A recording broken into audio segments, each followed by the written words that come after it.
Okay, welcome along to the ringside wrap-up, and we are at No Surrender. And next to me is Australia's #1 referee, Brad Vicali. Brad, how are you, mate? James, always good, mate. It's terrific to hear the crowd's starting to build here at Fortitude Boxing, and it's just an amazing atmosphere going to be here tonight. Yeah, I'll tell you what, we have an 11-event program, and Brock's had a lot of bad luck. There was a lot of pullouts with this, probably more than a Brandy Love highlight reel, but he's got 11 cards together, and we have Matty Webb as the main event. Yeah, interesting fight. Matt Webb fighting the rugged Thai Pechtawan, who I don't know his record, but most Thais, as you know, at age 15, they probably had 140 or 150 fights. Yeah. So Pechtawan, based in Wollongong in Sydney, trained by the boys down at PTJ. He'll be competitive. It's full Thai, 5 3-minute rounds. Matty coming off a loss just recently over at Battle by the Bay, but you know, he's really keen. He's a good young fighter, and I mean, he's really keen to sort of resurrect his career. Tonight is an opportunity for him. It certainly is, and I'll tell you what, speaking of two great semi-main events, we have Sebastian Holmes going up against TNT. He calls himself now Nick Trask. Now, Sebastian's coming off a big win last weekend over Mick Taylor, and that gives him a lot of credit up in Queensland, because Mick is a very highly rated fighter. Oh, absolutely. Former Queensland champion Mika. Mika went down to Sydney, you know, probably full of confidence, and rightfully so, because Sebastian had been up here. I refereed him against Lyndon Mindaraho in a really good fight on Destiny. Lyndon was just a little bit too smart for him that night, but he's picked up his game. He's got himself all up, all focused in that, and he's came back. And look, it was you can't really call it an upset, because Sebastian's got the skills, but a beautiful elbow, and you know, put an end to Mika's night down there in Sydney. And of course, Mika's in going to have surgery now, and we wish him all the very best, of course. Obviously, arguably one of Queensland's best, Mika Taylor, but Sebastian is backing up a week later, and of course he's going to come up here and fight Nick Trask. And Nick Trask, I think, is on the verge of exploding into the scene. He's been a little bit quiet of recent times. You know, he's a busy guy with family and businesses and stuff like that, but it's really good to see Nick back again tonight. It's really good, and Sebastian's got one thing in his favour. A week after a fight, he's rock hard in condition, and Nick, he fought in December, and he had a big blowout win over one of the Thais over there, and Nick unveiled an aggressive style. It's going to work well for him. We've got a great undercard. We've got the second comeback fight for Sara Cole. She's up against a very, very tough Tia Trono from Bloodshed, and mate, there's no favourites in a 2-horse race, and the Bloodshed fighters, they come to fight, and they come to fight hard. Yeah, they really do. You know, Dwayne Glasgow and the team at Bloodshed, they train hard. They're very, very switched on. Dwayne won't put his fighters in unless they are absolutely prepared. Tia, sadly, hasn't had a fight for a bit over 12 months because she's been injured, but she's a little dynamo. You know, she's a dog in a bone, and let me tell you, if she smells a win, she's going to get it out. But Sarah has, you know, immense amount of experience, has been in with some of the very, very best. Had a bit of a break, you know, creating families and having a bit of a break to freshen up, but you know, and it's a really good fight. It's a real 50-50 fight in my argument, because you know, Sarah hasn't had a fight for a little while. You know, Tia hasn't had a fight for a little while, so it's a real. Mate, I wouldn't put my money on anyone. I don't know who's going to win. Yeah, I know both girls tell me they're very confident, and it's going to be a great matchup. Okay, we're not too far off starting the show, and Brad's got to referee the majority of the fights again, so we'll let you go. Brad Vicali, thank you very much, and congratulations once again, referee of the year. Oh, thanks, Jim. It was a great accolade, and you know, to win something like that is wonderful, especially against some of the great referees that we've got, not here just here in Queensland, but right around the country. I'm absolutely honoured and delighted. Great to be working here with you too, mate. The pleasure's all ours. Okay, good on you, ladies and gentlemen. Mr. Brad Vicali.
Welcome back to the ringside wrap-up. And tonight I have tonight's main event contestant, Matty, the Chocolate Man Webb. Matty's pretty confident, and thanks for coming on the show, mate. Cheers, mate. Ta. That's good. Now, mate, you were originally training to fight Jaden Tryhorn, and they've had a late change, and you're fighting one of the experienced Thais. Is that going to sort of upset your game plan, or do you know much about the Thai at all? I don't know too much. I've seen a couple of videos on YouTube, but I'm just going to treat him like any other opponent and just stick to what I've been training for. So it doesn't change. It changes the fight a bit, but doesn't change how I'm going to fight. So. Actually, it's funny you say it that way, because that is right. Because the funny thing was watching fight videos, they can lie a little bit. What someone does on a video isn't necessarily what he does on the night. Yeah, that's true. That's why I don't study people too much, just because I don't like. Every fight's different, you know. So definitely. Yeah. That's good. And this obviously isn't your first main event, but it's the first main event for 2017. Yeah, that's right. Yeah. So pretty keen, I just want to start getting active again, and yeah. Hey, good on you. Hey, Matty, while we got you, the nickname the Chocolate Man. How did that come about? Chocolate Man. It's not the most politically correct fight name, but I was in Thailand. It was my first trip to Thailand, and we're on the beach, and this little flower girl came up and sold me some flowers, and I bought them for 100 baht, and then she runs off, and she come back an hour later and wanted to sell me some more. And I said to her, no, I don't. I just bought you some. And she slapped me and goes, "Oh, you Chocolate Man!"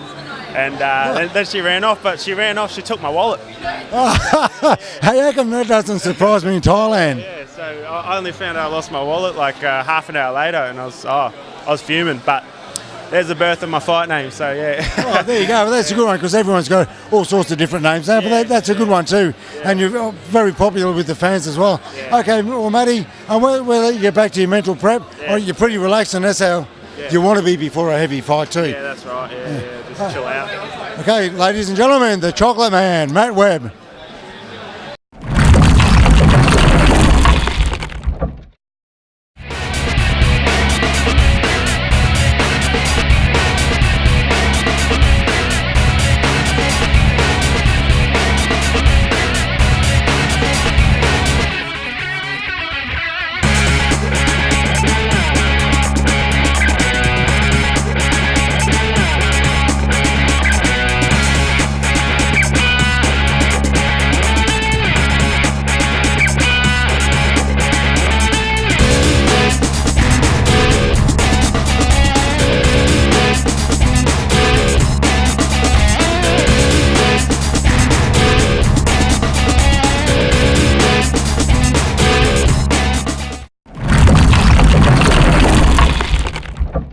Welcome back to the ringside wrap-up, and we have the Pocket Rocket, Sara Cole. Sara, having your second fight and your comeback against the very tough Tia Trono from Bloodshed. Obviously, working with you, I know you've trained up really well for it, but how do you feel? Pretty relaxed, actually, pretty good. After a lot of years of fighting and then being in the tents, and I don't really get many nerves anymore, and I just feel really relaxed and just want to have a nap before the fight. Yeah, well, as long as it's before the fight, not during it, that's okay. Always switch on. Yeah, that's good. No, look, your prep's pretty good, and I know personally you've spoken to me, you're giving yourself maybe 1 to 2 years to get to the top and fight all the top girls now. How do you find the scene? Like, it's been 5 years since you've been doing the Muay Thai, you've only come back. How much has the scene changed since you were full-time into it? It's changed a lot, actually, especially because a lot more girls are fighting with elbows. Like the girls are getting a little bit tougher these days, so it's really good. It's good competition, and fighting more full Thai rules. Yeah, that's not a bad thing, but you're right, the girls are a lot more skilled nowadays too. But with these fights, I've got a few tentative offers from boxing promoters and all that about fights for you too. Are you sort of looking after the tents at Rome, did you sort of get back into it straight away? In the Muay Thai or boxing? Either or. It's really hard, to transition from Muay Thai to boxing. And when I retired from Muay Thai, I went to pro boxing, and I had to put everything into that to excel in it. So Muay Thai at the moment, I'm trying to concentrate solely on that so I can excel in the one sport. But yeah, it might, down the track, might go back to a bit of boxing, but trying to keep busy this year. That's the way to go. Okay, now, Sarah, we've got to start warming up. I've got to do a bit of that myself, so we better cut this short. But good luck tonight, obviously, and good luck in the future. Ladies and gentlemen, Sara Cole.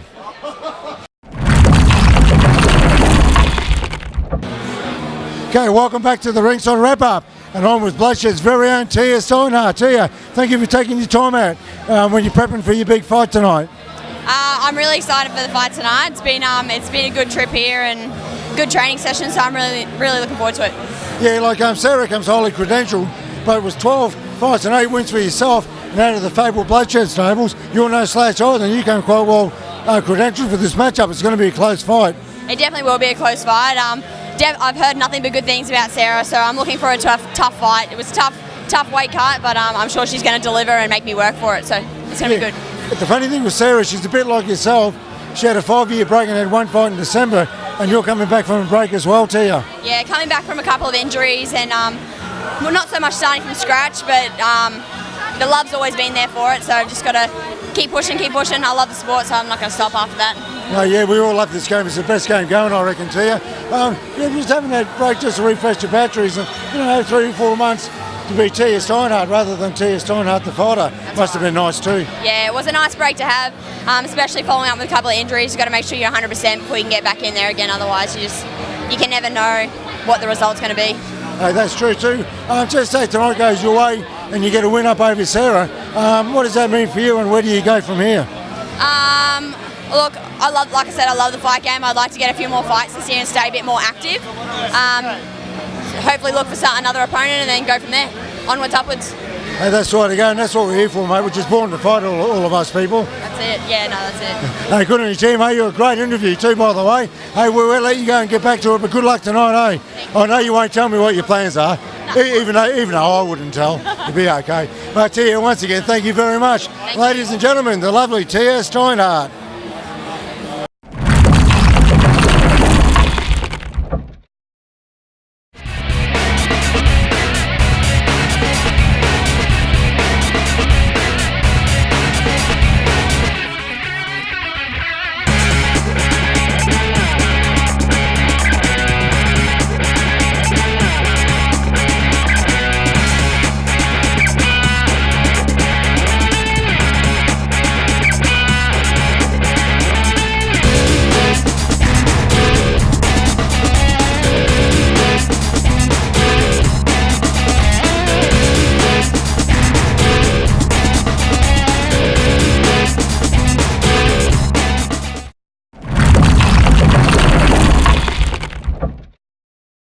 Welcome back to the Ringside Wrap-Up, and as luck would have it, I've run into Chris Johnson, and Chris has Destiny 8 coming up on the Easter weekend, April the 15th. Chris, it looks like a pretty incredible card. You've got Sammy Brown and a few of the others on it. You must be pretty excited. I'm excited always for Destiny. They're great shows. We've got Ben Johnston versus Kiwi for an international title.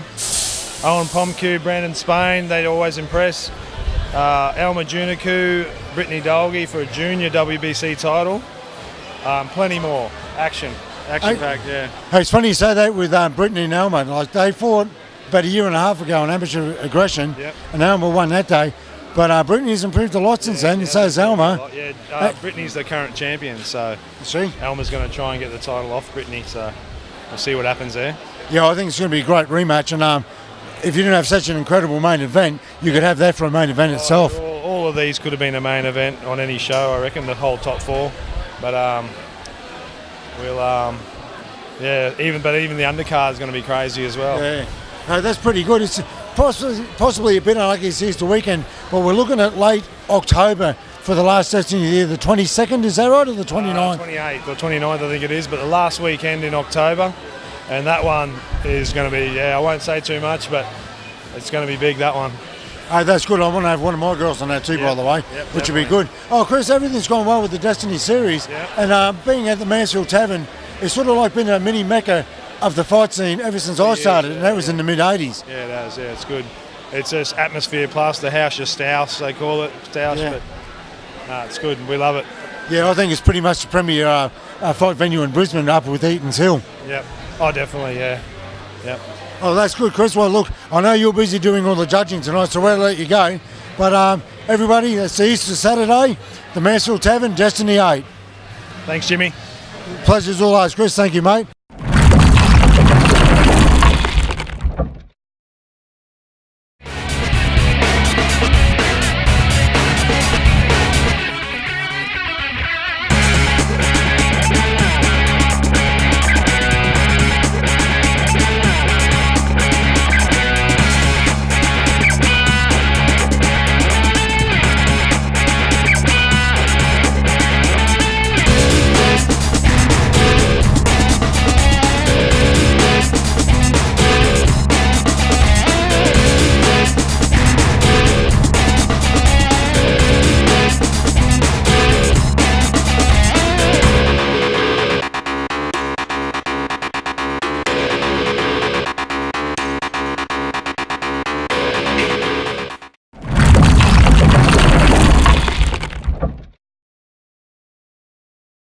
Okay, here we are at the end of the night, the ringside wrap up.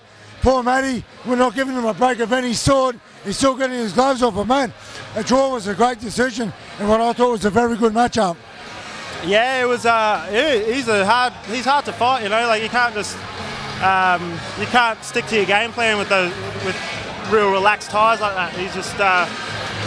I don't know. I just couldn't find my range or anything, so I couldn't do what I want to do, you know, because he's played the game longer than me, obviously. So, but it's an awesome experience. Hey, like to fight someone with that much experience, especially from Thailand. I can tick that off the bucket list, you know. So, yeah.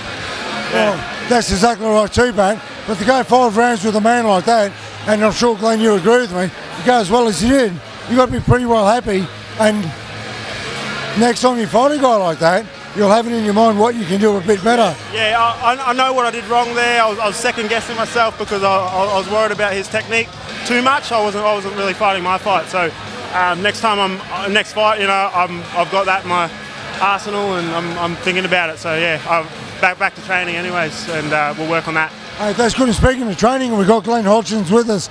Now, Glenn, you've recently opened up the corporate box in the Valley. How's that working for you? It's good to see a franchise going in the kickboxing game. Yeah, no, it's been great. No, it's been really probably the best move that we could do, and they've got a really good name, not just in Muay Thai, but also in boxing, and starting to get a name in MMA as well. So we're just setting up the gym to cater for everyone, and yeah, it's been really, really good. It's really good to have all the boys every morning from 5 a.m. coming and hit pads, just the same as with all the other people that are just starting.